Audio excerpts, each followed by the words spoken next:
recevant l'ambassadeur d'Autriche, le Premier ministre Phạm Minh Chính a plaidé pour le renforcement de la coopération bilatérale dans divers domaines.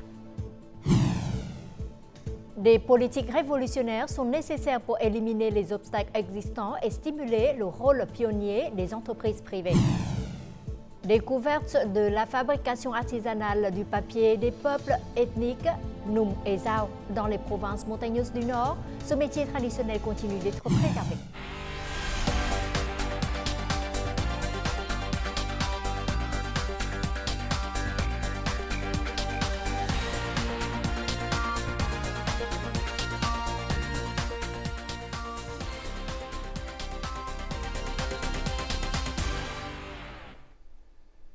Mesdames et messieurs, bonjour et merci d'être avec nous dans cette nouvelle édition du Journal francophone. À l'invitation du président de la République Lương Cường et de son épouse, le roi Philippe et la reine Mathilde de Belgique effectueront une visite d'État au Vietnam du 31 mars au 4 avril.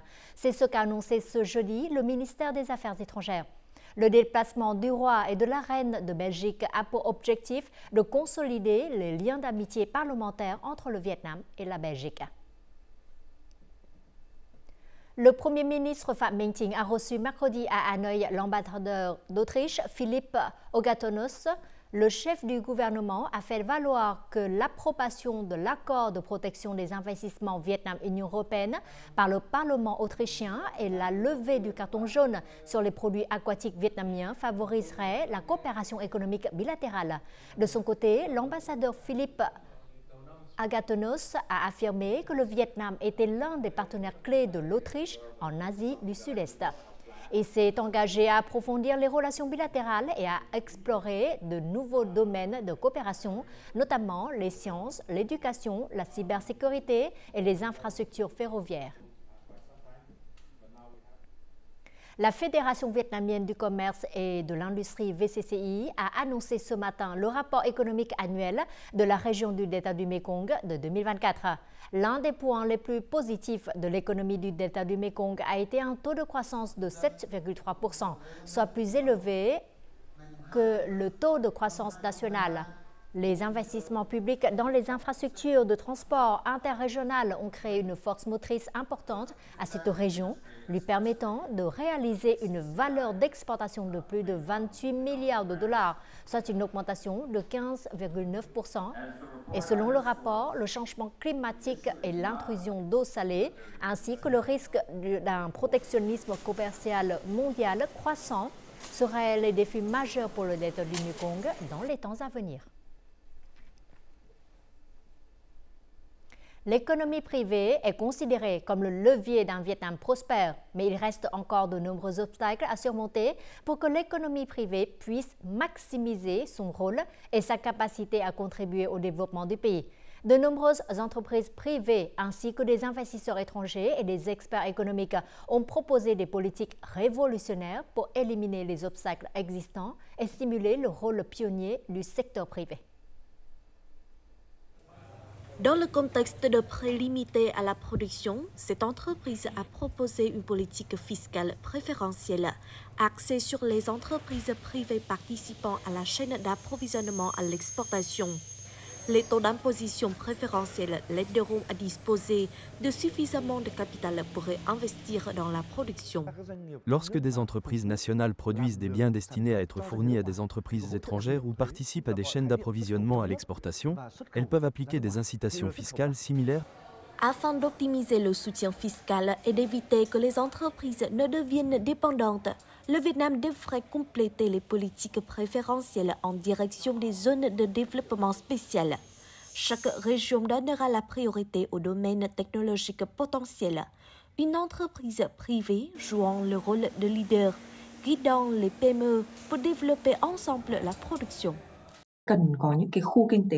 La France a construit des zones industrielles spécialisées dans des localités en mettant l'accent sur le développement d'industries clés.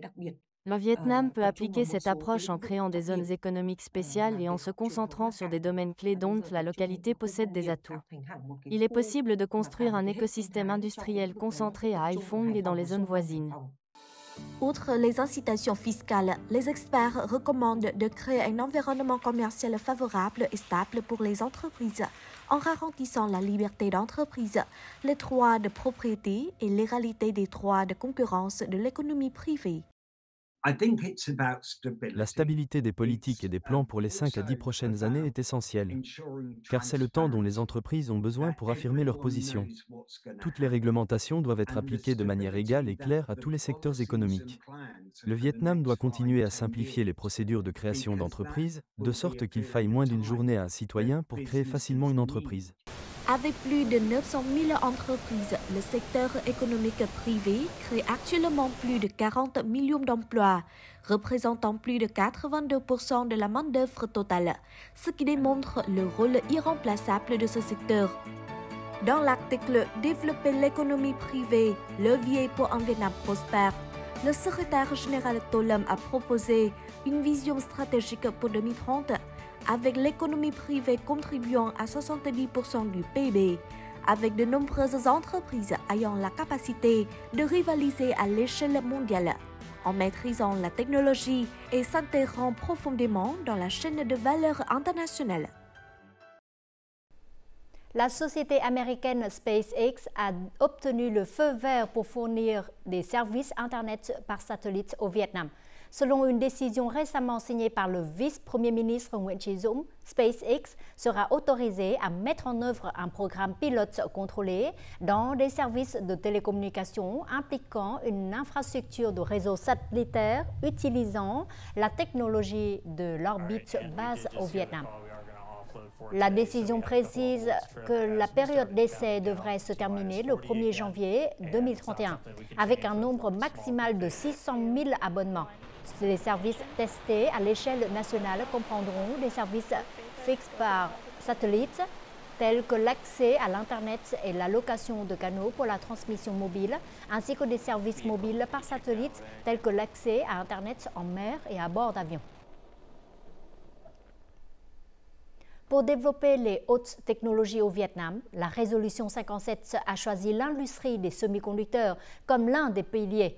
Au Vietnam, de nombreuses usines opèrent actuellement dans la chaîne de production de semi-conducteurs, mais la plupart des entreprises nationales sont bloquées au stade de test, la dernière étape de la chaîne de production des semi-conducteurs. Mais c'est aussi l'étape décisive pour voir si le produit répond aux normes de qualité ou non. Parmi les 7 usines d'emballage et de tests opérant au Vietnam, il s'agit de la première entreprise vietnamienne. L'entreprise a investi dans 3 usines spécialisées dans l'assemblage et le conditionnement de produits semi-conducteurs. Selon le décret 1017 du Premier ministre, le Vietnam disposera de 10 usines d'assemblage, d'emballage et de tests de semi-conducteurs. Je crois que c'est une stratégie très correcte et durable. Selon de nombreux experts, par rapport aux pays voisins, le Vietnam dispose d'un avantage dans le développement de l'industrie des semi-conducteurs, en particulier dans la phase de conditionnement et de test. Si le Vietnam investit dans cette étape, il devra choisir de se développer dans le sens d'un packaging avancé, c'est-à-dire un ensemble de techniques de packaging multipuces. Cette orientation aide le Vietnam à entrer plus rapidement sur le marché. Selon le rapport Yole Intelligence 2024, le marché de l'emballage avancé devrait atteindre 80 milliards de dollars d'ici 2028, avec un taux de croissance annuel composé d'environ 12%. La formation des ressources humaines et des ingénieurs est notre priorité en ce moment. Cela aidera le Vietnam à bénéficier de nombreux avantages pour développer l'industrie des semi-conducteurs. L'une des conditions pour que les entreprises puissent fournir des services d'emballage et de test de puces électroniques à la demande est l'infrastructure. Cette étape nécessite des machines spécialisées à fort contenu technologique. Les incitations et politiques fiscales, de crédit, financières et foncières seront la force motrice qui incitera les entreprises à investir en toute confiance, en visant l'objectif d'avoir 5 entreprises vietnamiennes capables de fournir des services d'emballage et de tests aux normes internationales d'ici 2030. Nous sommes heureux d'avoir le soutien du gouvernement. Nous mettons en œuvre des politiques audacieuses pour encourager les entreprises à innover. L'industrie des semi-conducteurs est l'un des piliers de la résolution 57, choisie pour développer la haute technologie au Vietnam. Les politiques visant à mettre en œuvre le développement de l'industrie des semi-conducteurs doivent être correctement promues afin que le Vietnam puisse maîtriser la technologie et devenir un centre d'approvisionnement régional. Le Vietnam est devenu la destination la plus attractive en Asie du Sud-Est pour les entreprises japonaises. Selon une enquête de l'Organisation japonaise du commerce extérieur JETRO, plus de 56% des entreprises japonaises au Vietnam ont réalisé des bénéfices et continueront de développer leurs activités au Vietnam. Alors, quels sont les facteurs majeurs qui les retiennent au Vietnam? La réponse dans le reportage qui suit. Présente au Vietnam depuis 2004, la compagnie de transport Sankyu Vietnam possède à présent 10 bureaux de représentation et de grands entrepôts à Hải Dương et Dong Nai. Elle a connu une croissance de ses revenus à plus de 10% en 2024. 70% de nos activités au Vietnam sont liées à la logistique. Au début, l'entreposage au Vietnam était difficile, mais à présent, nous avons reçu le soutien de la part des autorités locales et une coopération des entreprises vietnamiennes. Outre les entreprises manufacturières, le Vietnam est également un marché attractif pour les géants japonais de la vente au détail. Muji et Aeon prévoient d'étendre leur chaîne de distribution et d'accroître leur présence au Vietnam. Elles sont assez optimistes quant aux bénéfices. Le Vietnam est l'un de nos marchés importants en Asie du Sud-Est. Nous constatons que les Vietnamiens sont de plus en plus enclins à utiliser des produits sains. En outre, la proportion de jeunes en âge de travailler au Vietnam est très élevée. Il y a actuellement 6 grands magasins et supermarchés Dion au Vietnam. En 2025, comme prévu, nous ouvrirons 4 centres commerciaux et prévoyons de recruter près de 5000 employés supplémentaires pour répondre à la demande en main-d'œuvre. Selon la dernière enquête de l'Organisation japonaise du commerce extérieur, 56% des entreprises japonaises au Vietnam veulent développer leurs activités dans un avenir proche. Bien que ce taux ait diminué de 0,6 points de pourcentage par rapport à l'année dernière, le Vietnam reste en tête des autres pays de la région de l'ASEAN. Ce taux est le plus élevé en Asie du Sud-Est. La raison en est l'augmentation de la demande intérieure et extérieure, stimulant les ventes au Vietnam et les exportations. En outre, le Vietnam attire également les entreprises japonaises voulant délocaliser leur production hors du Japon. Cela ouvre de nombreuses opportunités pour soutenir les industries et les entreprises B2B au Vietnam. Avec le plus haut niveau de confiance dans la région de l'ASEAN, le Vietnam affirme son attractivité auprès des investisseurs étrangers. Cependant, les entreprises japonaises s'attendent à ce que le Vietnam continue d'améliorer la qualité des ressources humaines, de moderniser les infrastructures et de simplifier les procédures administratives. Tout de suite, les taux de change et l'indice de la bourse du Vietnam.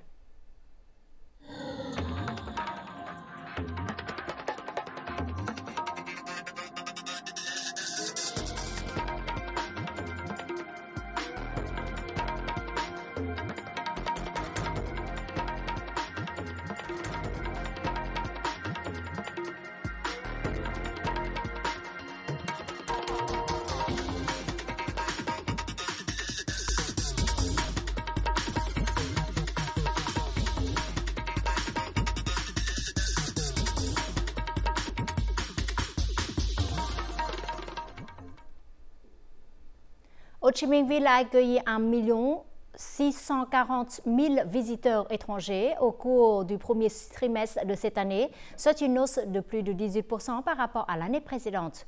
Au cours de cette période, la mégapole du Sud a également comptabilisé plus de 8,57 millions de touristes nationaux. Les revenus totaux du tourisme ont augmenté de 26,7% en glissement annuel.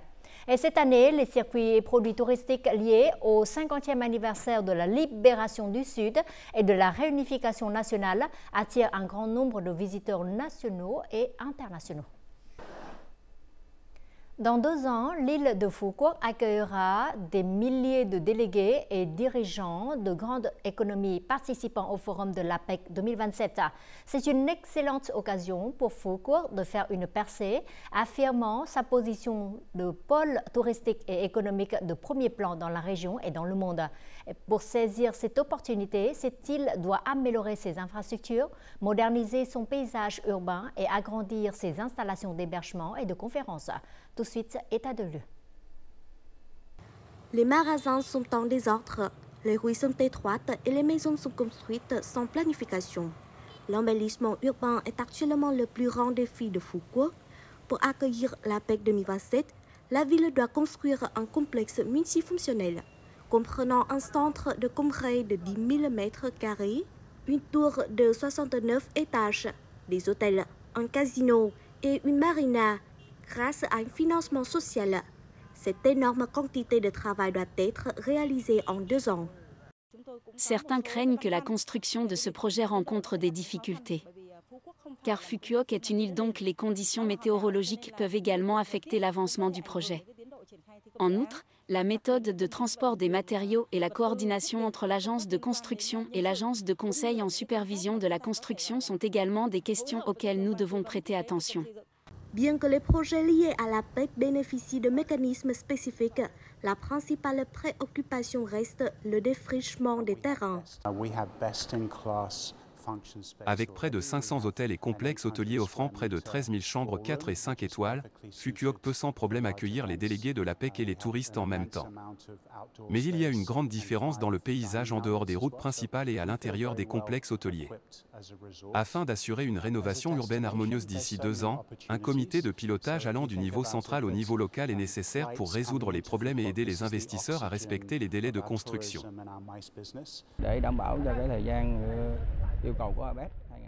Afin de garantir notre engagement à créer des conditions favorables, nous mettrons en place un mécanisme de suivi rigoureux et une coordination efficace entre les autorités et les investisseurs afin de résoudre rapidement tout problème.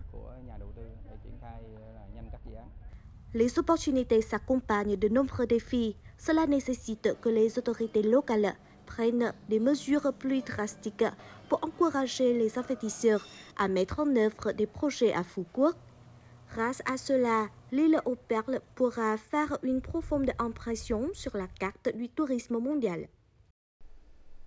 Le week-end dernier, des concerts de la célèbre émission de télévision vietnamienne intitulée Call Me by Fire ont eu lieu à Ho Chi Minh Ville. Cet événement a non seulement attiré l'attention du public national et international, de nombreux Vietnamiens à l'étranger sont également venus y assister. Ces festivals de musique offrent non seulement des spectacles impressionnants au public, mais deviennent également un lieu d'échange et de promotion des valeurs culturelles vietnamiennes. Yeji, une créatrice de contenu sud-coréenne, a réalisé de nombreuses vidéos partageant ses sentiments sur les performances de l'émission Call Me by Fire. Devenue une grande fan de l'émission et de ses artistes, elle s'est rendue au Vietnam pour assister aux performances de ses idoles.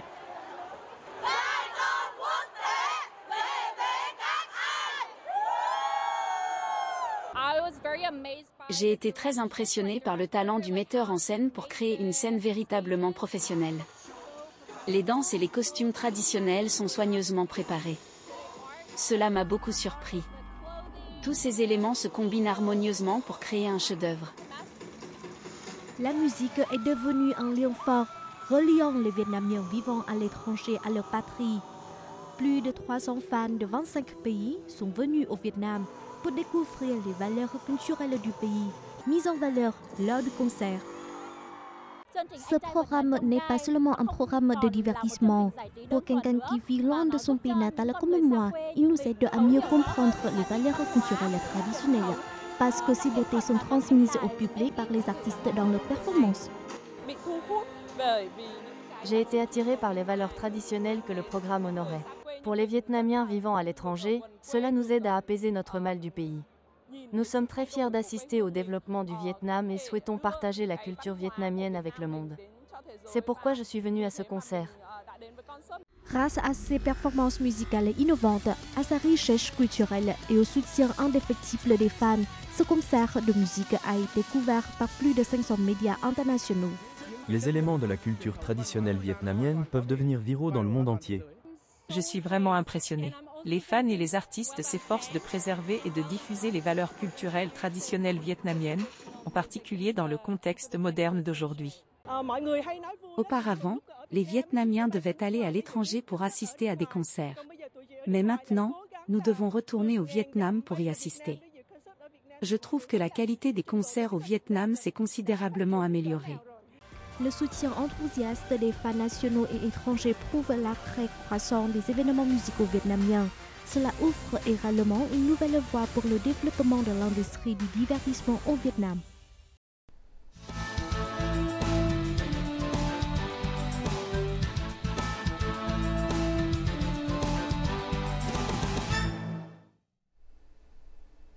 L'artisanat traditionnel fait partie intégrante de l'héritage culturel de chaque communauté ethnique.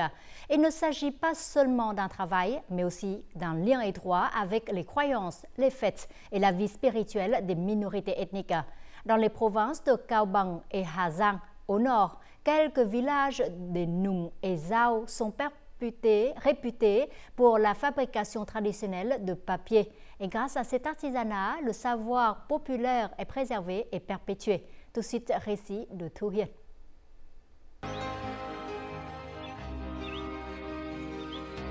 Nous voici dans la commune de Trường Hà, district de Hà Quảng, province de Cao Bằng.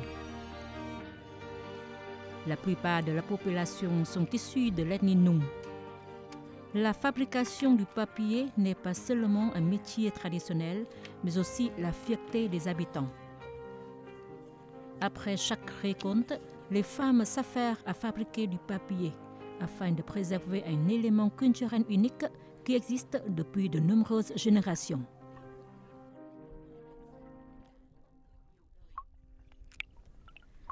Le processus de fabrication du papier comprend différentes étapes. Tout d'abord, l'écorce d'âpre est décortiquée et trempée dans de la chaux pendant environ 12 heures pour éliminer les impuretés. Ensuite, l'écorce est lavée et bouillie soigneusement pendant 3 heures. Ensuite, elle est laissée tremper dans l'eau pendant environ 2 jours, puis écrasée pour créer un mélange de pulpe fine. L'étape finale consiste à mettre la pulpe dans le réservoir d'eau, à bien mélanger pour créer une consistance épaisse, prête pour le couchage du papier. Les femmes jouent un rôle important dans le processus de couchage du papier. Il s'agit d'une étape importante qui demande minutie et soin. Les femmes Nung utilisent un moule en bois trempé dans un réservoir d'eau, le secouent bien et le soulèvent fermement afin que l'eau du papier soit uniformément répartie sur la surface du moule, créant ainsi des feuilles de papier humides. Le papier, une fois formé, est collé sur les murs en bois.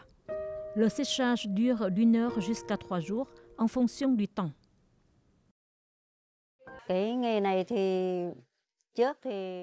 Mon père et ma mère font ce métier depuis longtemps. C'est pourquoi ils m'ont appris à faire ce métier. Je fais ce métier depuis longtemps. Cela fait environ 3 à 40 ans maintenant. Les Nung ou les Taï utilisent ce papier pour les funérailles ou les jours fériés. C'est comme le papier volant des Qing.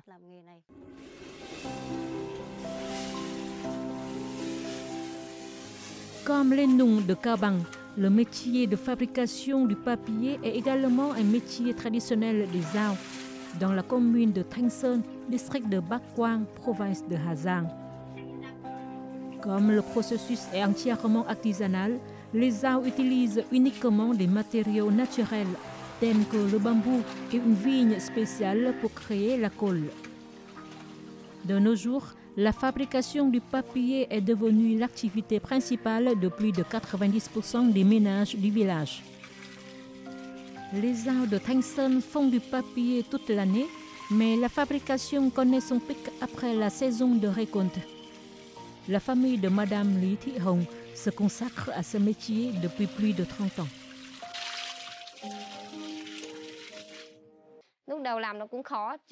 J'ai commencé à apprendre ce métier quand j'avais 14 à 15 ans. Au début, c'était difficile, mais après un certain temps, j'ai accumulé de l'expérience pour maîtriser toutes les étapes. Les AO utilisent ce papier à des fins spirituelles, pour les fêtes et les cérémonies de culte. Lorsqu'on offre du riz aux ancêtres, ce papier est toujours utilisé. Mais il faut le couper en petits morceaux puis le tamponner. Sans les tampons, les ancêtres ne les accepteront pas. En plus de la préservation de leur métier traditionnel, les AO de Thanh Sơn s'efforcent de promouvoir et de diversifier les produits à base du papier. En même temps, ils sont en train de faire en sorte que l'artisanat local devienne une expérience touristique. Nous avons adopté une orientation pour promouvoir les produits de papier traditionnels lors des foires commerciales ou sur les médias.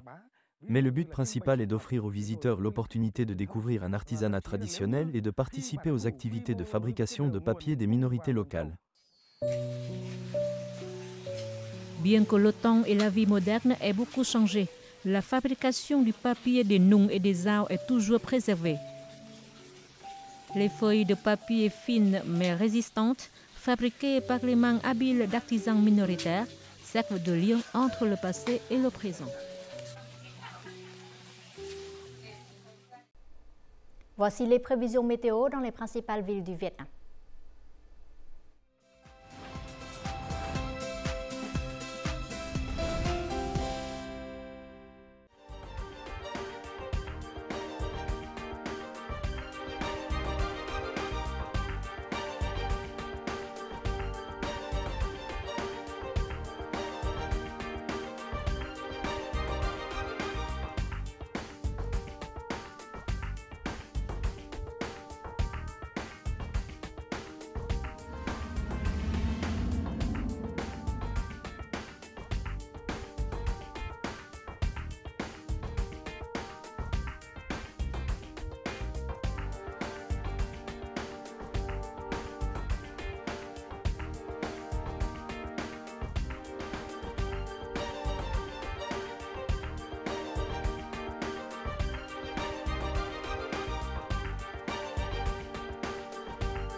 Fin du journal francophone. Merci d'être toujours avec nous. Au revoir et à très bientôt.